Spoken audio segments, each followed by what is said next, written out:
world. The weather outside is not that cold, and if you take my hand, I'll walk with you to Georgia. Hello everyone and welcome to Country with Celine. I'm your host Celine Schmarkey, and on today's show we have four-time CMAO nominee for country singer-songwriter Nicole Rayy. Were we supposed to grow up? 'Cause I don't think we did. Yeah, we're still singing Britney like a couple of kids, still making mixtapes, dancing to the radio, still dialing it up everywhere we go. We've come a long, long way, but it feels like yesterday. Nicole, how are you doing today? I'm great. Thanks so much for having me on the show. Anytime. I love having you here and I can't wait to know more about you. But first things first, CMAOs. How much fun was that? Amazing. I was just talking about it earlier today too. It was just so nice to get out, have an excuse to like not wear pajamas and see people, socialize, be around the country music community. It's been a while since I've seen some people, so it was really nice to catch up. Yeah, it's been a while for a lot of artists. It's been pretty crazy the year that we've had, especially here in Canada, where it's still not quite like America yet. It's still a bit hesitant to get back to normal. So being around people, it feels so good, especially for all you artists. Instead of doing all your co-writes on Zoom, now you finally got to see people in person who you've released songs with. I know I've only recently just met a couple people that I've written with this year. I've been doing a lot of writing, and yeah, to finally see people in real life is crazy. It's crazy that we haven't met until now. It's like they don't feel like they're a real person until you actually meet them. And I was talking to this with, I think it was Jessica, I believe, Jessica Soul. I'm pretty sure I was talking to her about this. When you see people like on Zoom, you picture how they look in person differently than how they actually look, or like their height, for example. Yes.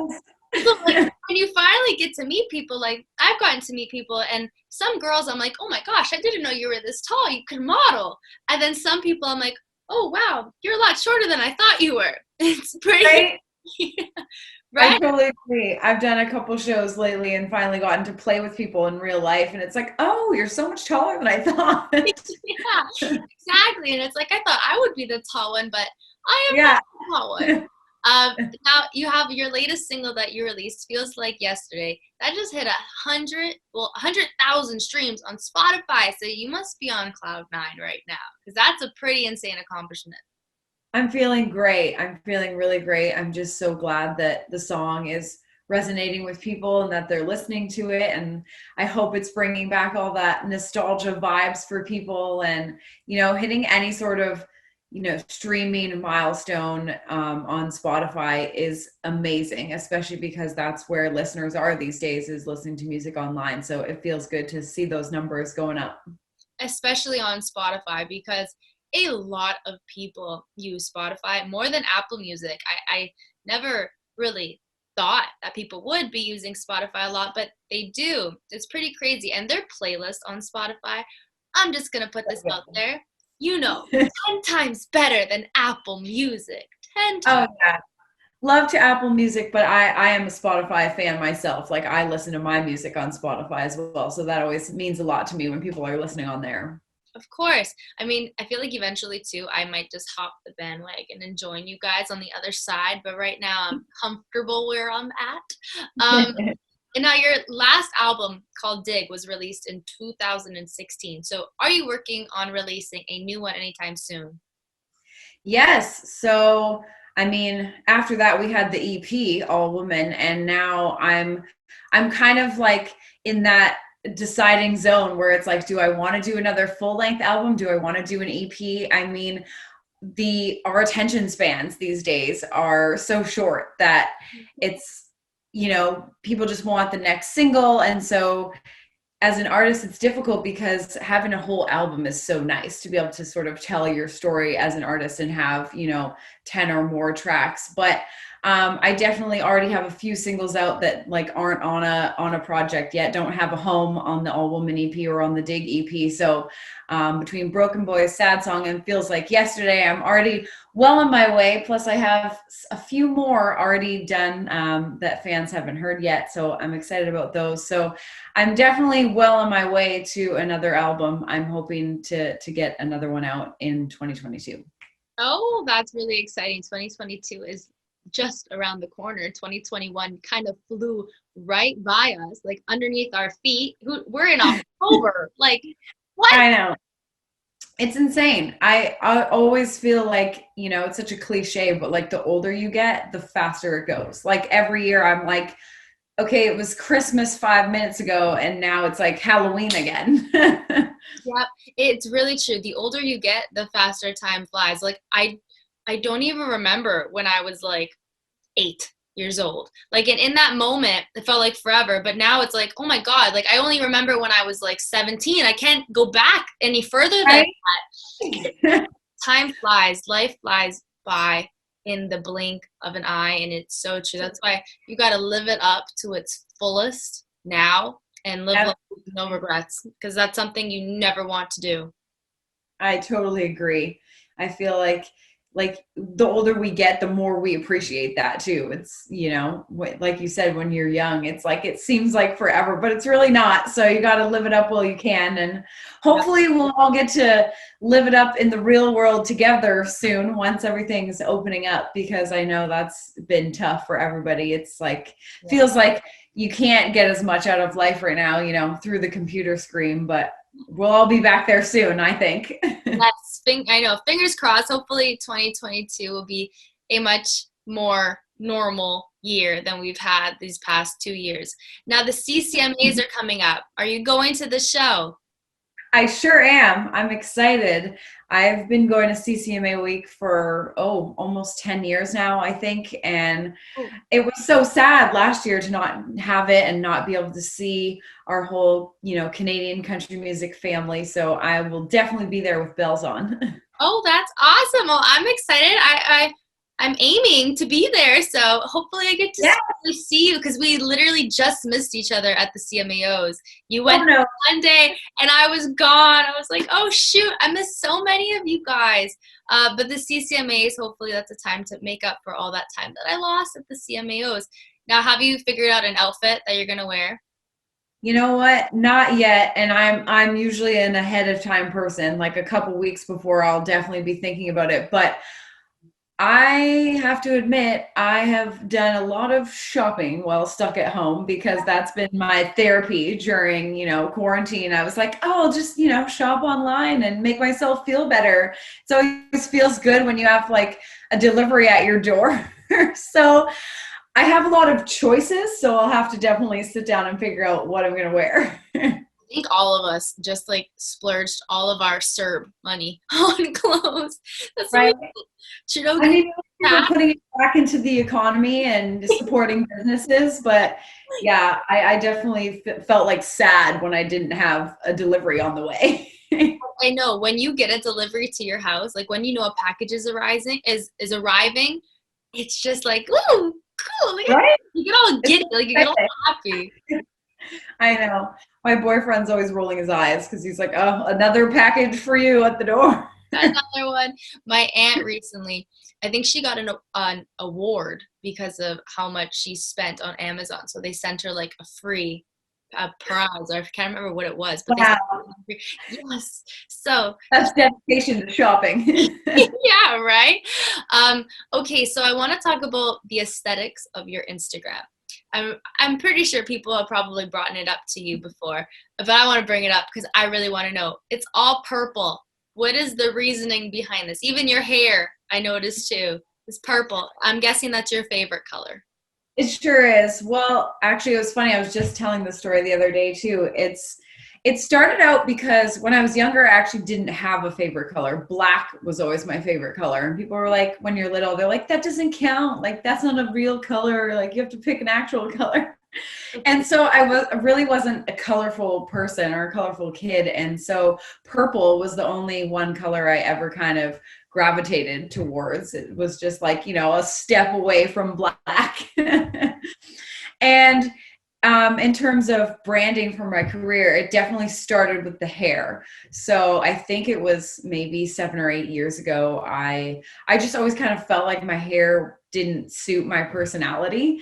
So I just was like, I'm going to go to the salon and do something crazy. And so I decided to dye it purple. It started with just the underneath part of my hair was purple and the top was black. And now it's transformed, of course. But and then it all started from there. So, I'd be getting pictures of myself for promo shots, and it was like the hair was so bright and purple that it looked so good in the photos that I wanted to incorporate that more into the branding. And so it kind of just expanded. It started with Instagram where I would kind of filter everything purple, but now pretty much everything in my life is purple. Like I have purple on my car, my phone case is purple, my running shoes are purple, like everything I own is purple. Oh my God, I love that. I love how it started off with just that one little thing, because like everyone would make fun because your favorite color was black and it wasn't a real color. And it's like, you know what? Purple's my favorite color now. But you got to keep going. You just got to like ride that out through your whole career. Everything always has to be purple. Yeah, I know. I can't get away from it now because even a couple times I've posted something like on Facebook that wasn't purple and people were like, what? Like we're not expecting that because they're, all my fans are expecting everything to be branded purple now. So I think they'd be confused if I stopped. Yeah, imagine all of a sudden you just go pink. Yeah, they'd be like, what? I'm looking at this girl. Right here. Is this the same person? Well, Nicole, let's get to know you a little bit more. So tell me, where are you from? So I grew up in Oakville, Ontario. Okay. I was born in Mississauga and then grew up in Oakville and lived there all through high school. I lived downtown Toronto for a long time. I've moved a lot in my life. I actually went to Ryerson for a year before I dropped out to become a musician. Then I lived in Burlington for a while. I moved back to Oakville, and now I live in Alliston, Ontario, which is towards Barrie. For those who don't know where I am, it's just a tiny town. We're known for our potatoes and our Honda factory here. Love that. You went to Ryerson. What were you studying for that 1 year that you were there? English. So, always on TV. I just love all the jokes about people who study English. It's always like the most useless degree of all time. I mean, if you want to be an English teacher, then sure, go for it. But yeah, I think I just wanted to do it because of I was a writer, not just music, but I liked writing essays and stories and things. So it was that just made sense for something to go to school for. I never wanted to go to school for music because I was always worried that it would ruin my passion for it because I wasn't a huge school fan. So I was I didn't want to associate music with school. But yeah, I decided to study English for a year and basically put off most of the studying to write songs and go to open mic nights, and then I just decided it was time to quit and pursue music full time. So did you always like music growing up? Did you know in the back of your mind that you subconsciously always wanted to be a singer, but you just never wanted to pursue it? But then after the year at Ryerson, that's when you finally decided that music was your passion? Yeah, so I grew up in love with music. My mom always makes these jokes that when I was a baby and I couldn't talk, I would try to make up songs. So I guess I just always loved it. And, I was that girl in school who tried out for all the school musicals and did choir and vocal lessons, piano lessons. So I was always super, super passionate about music, and it was always a good outlet for me as a kid to kind of express myself. But I think I was just afraid as to how to pursue it as a career. My whole life I grew up saying, when they'd say, what do you want to be when you grow up? I'd say, oh, I want to be a singer. But then after high school, when people would ask me that, and that was still my response, it was she hasn't grown up yet. She's still living this fantasy in her head. So I was just kind of worried as to how to pursue that and, what my family might think. But after going to school, I realized I just didn't really want to be there. And if I wanted to pursue music, it was kind of now or never. I didn't want to wait down the line and then regret it that I had waited so long to start. Yeah, I completely understand where you're coming from with that, because there's a lot of people out there who, when you say that specific like dream, it's I want to be a singer, anything to do with the arts, it's always like an automatic like shot down, like, no, that's not a realistic job. You need to become a doctor, a lawyer, a teacher, like something society has made norm, right? So to say I want to be a singer is kind of like a curveball. You aren't expecting it, and you don't know how to take that sometimes, because it's like, I don't know if that's a realistic job, but it is. Right? People need to understand that being a singer, musician, it is a full-time job, because there is so much that goes on behind the scenes to get where you are today. Like when it comes to the production of a music video, or the production of a song, and then like trying to get a producer, trying to get a videographer, there's so much money and time and practice that goes into like becoming an artist and musician. A lot of credit has to go to you guys, because it gets brushed off really easily, and it shouldn't be, because it is just like any other job. Like it's just like a doctor, it's just like being a lawyer. There's so much that goes on behind it, and people don't realize it. And I feel like now in today's day and age, they should know that it's not just being a singer. I get to dance on stage and sing. Like, that's like 2% of the job. Yeah, that's what we love the most. But yeah, like you said, there's so much behind the scenes. There's so much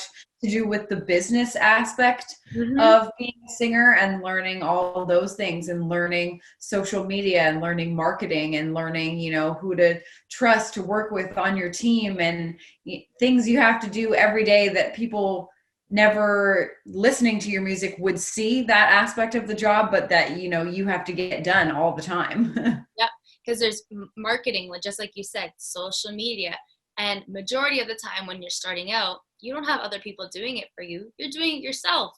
So it's like it's one job. You want to be a singer, but realistically, you're taking on all these different roles.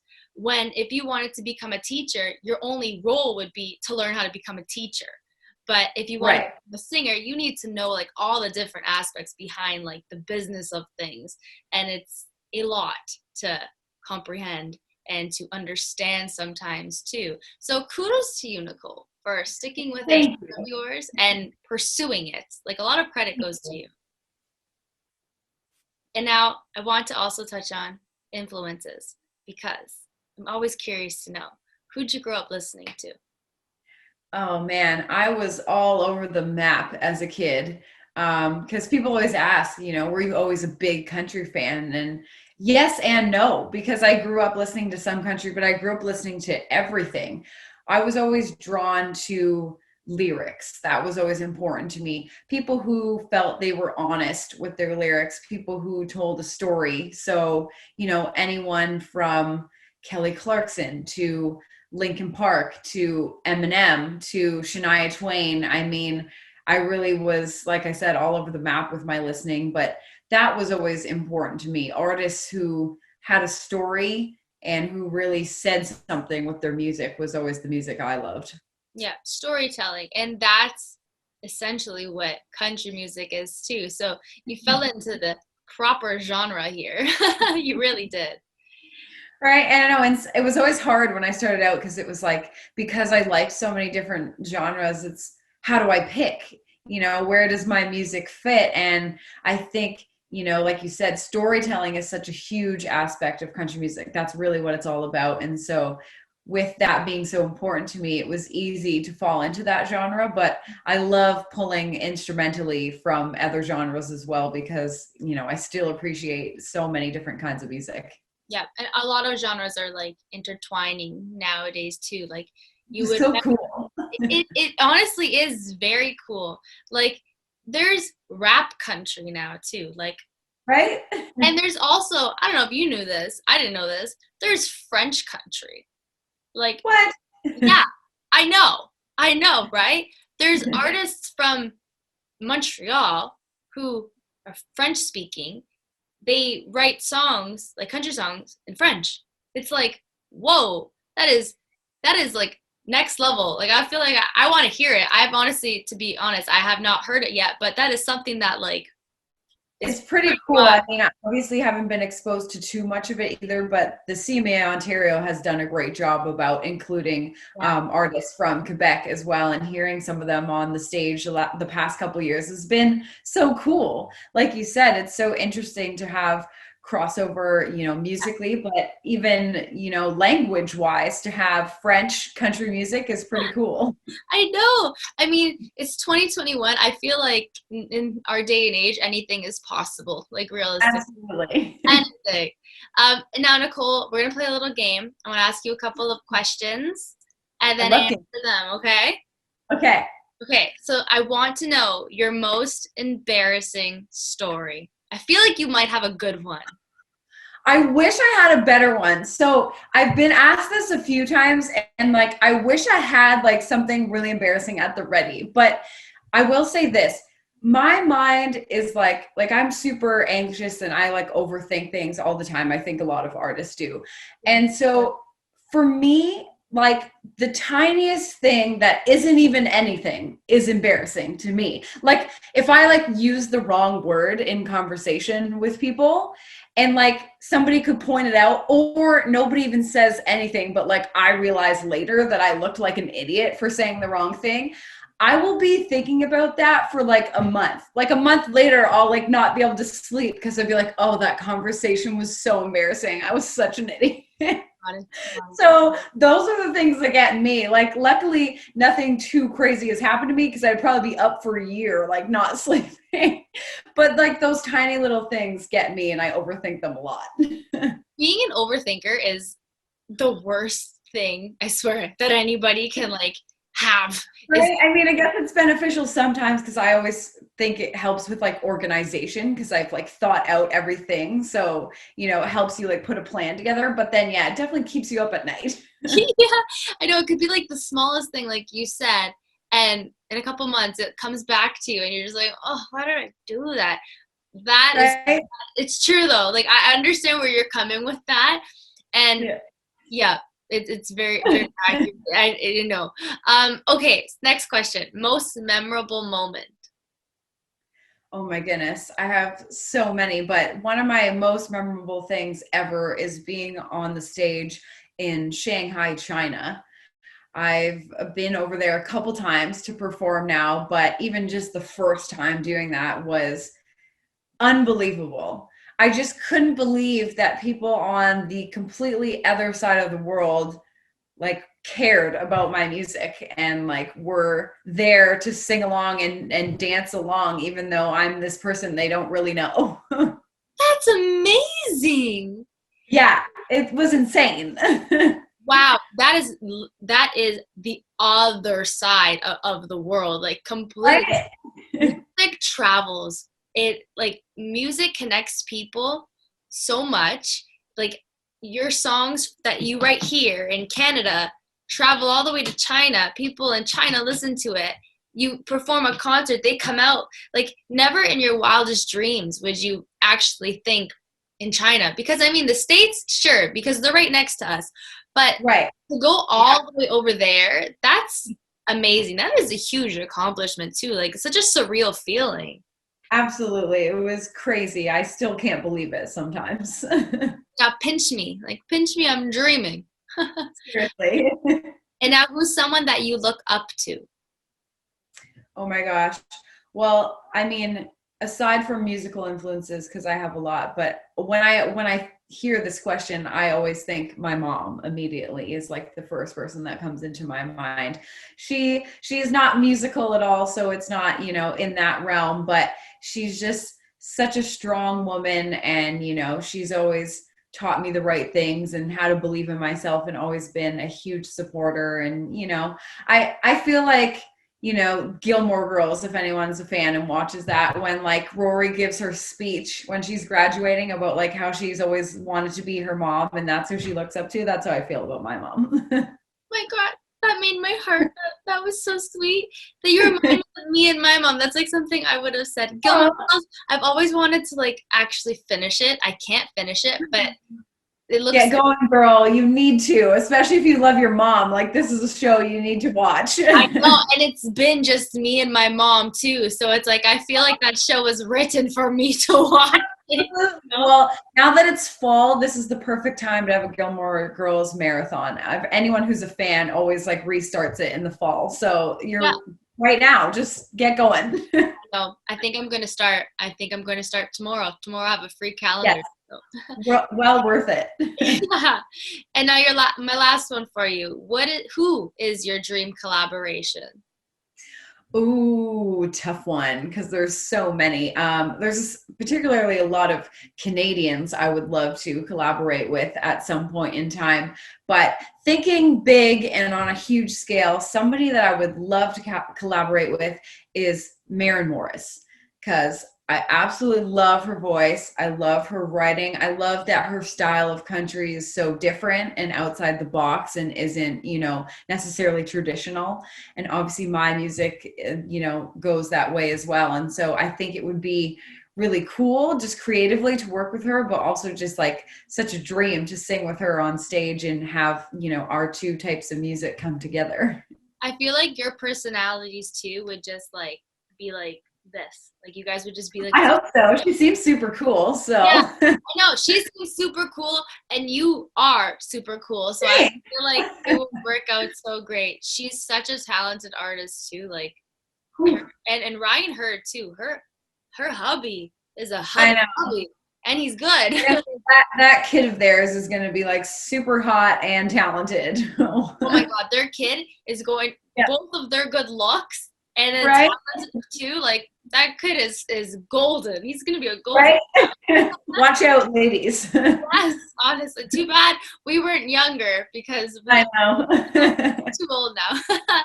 But thanks, Nicole, for chatting with me on Country with Celine. This was such an awesome chatting with you, and I'm looking forward to meeting you at the CMAs this year. Yes, thank you so much. This was such a fun chat, and I can't wait to see you in person. Yes, and hopefully I am a good height when you see me. Yeah, we'll have to compare heights when we see each other. Yes, I wonder, who do you think's taller, me or you? Let's just take a wild guess. I feel like you're taller than me.